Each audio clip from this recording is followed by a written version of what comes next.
First of all, shalom, Shalom Aleichem. Ferndale.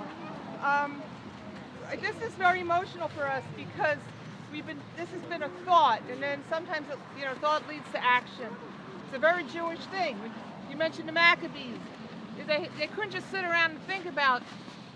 They had to get organized, and when they were organized, they were able to do miraculous things. Celebrate two things on Chanacha. We celebrate light, a miracle with the oil. Miraculously, we went from 7 flames that were in the Mishkan, in the tabernacle, and in the temple in Jerusalem. And we only had 7 candles in those menorahs, 6 on each side and then 1 in the middle. There's historical evidence that some of the great philosophers in Judaism thought they represented the planets and the sun. Philo, the great Egyptian philosopher, the Jewish guy Philo, he said there was planets. It was the whole known world, the whole natural world. It represented it. That was in the temple. 1, 2, 3, 1, 2, 3, and 1 in the middle. That was what they saw in the sky. It's very strange. When you had the great ambitious Maccabees come along, it looked hopeless, but they were not hopeless.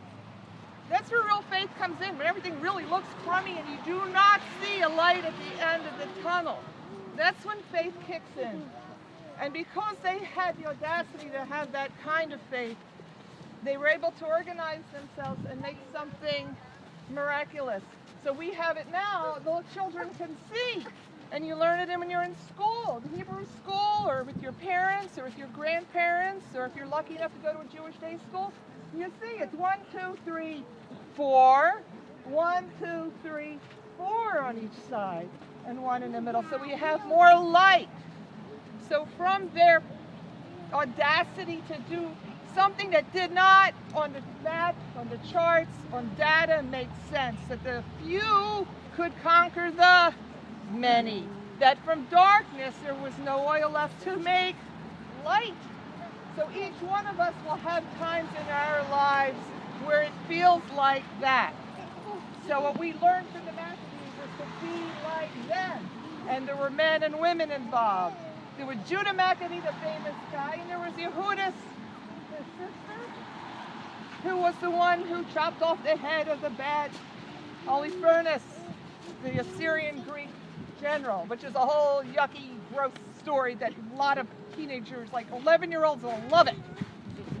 Anyway, the point is that we are the midgets that stand on the giants of the past.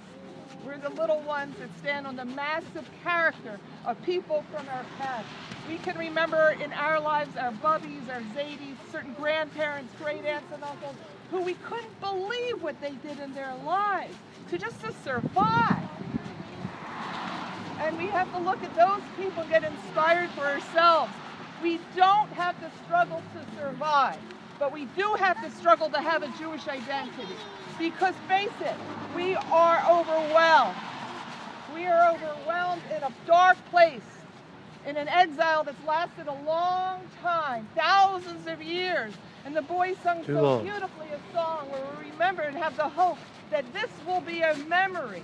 But there's an old Hasidic sentence, a little phrase, a little anecdote that I love. It says, when the Geula will come, when there will be a day where a Redeemer will come, and that's what we sing in Mano Tzur.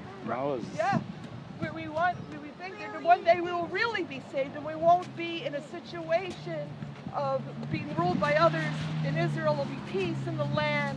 People will have confidence. They can walk down the street and not have any fear. In places in Europe, in Sweden, in Denmark, in Brussels, they won't have to have fear and look behind their backs. In places, if you were a Jew and you wind up in Lebanon or Jordan, and you'll feel this confidence because it'll all be over. But the last lesson of Hanukkah is that the Hasidic word teaches us that in those days when it's all over and everything's great, and it'll be like 8, a supernatural, otherworldly, not planetary, something supernatural way of living. It'll be a Mashiach time when it's all light.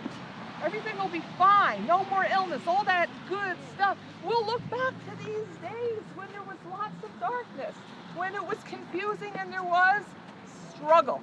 Because the value in struggles, the old Hasidic masters teach us, surpasses any accomplishment we can do when the world is all full of light in a perfect state. We'll look back on these days and say, you know, that struggle was when we really accomplished something. It's when life really had its meaning. So I wish you all a good Hanukkah. Happy Hanukkah. And I hope you come here often. I hope you guide us. We're going to have gardens here. We're going to have an art room here. We're going to have cooking classes and demos here. We'll have a lot of learning here.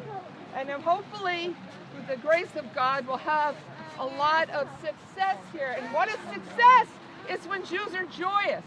It's when we're happy and we're feeling a sense of light within our own consciousness and able to do the things we need to do with our friends, with our communities, with our families. So please come inside, enjoy, and Chef Carrie is raring to go.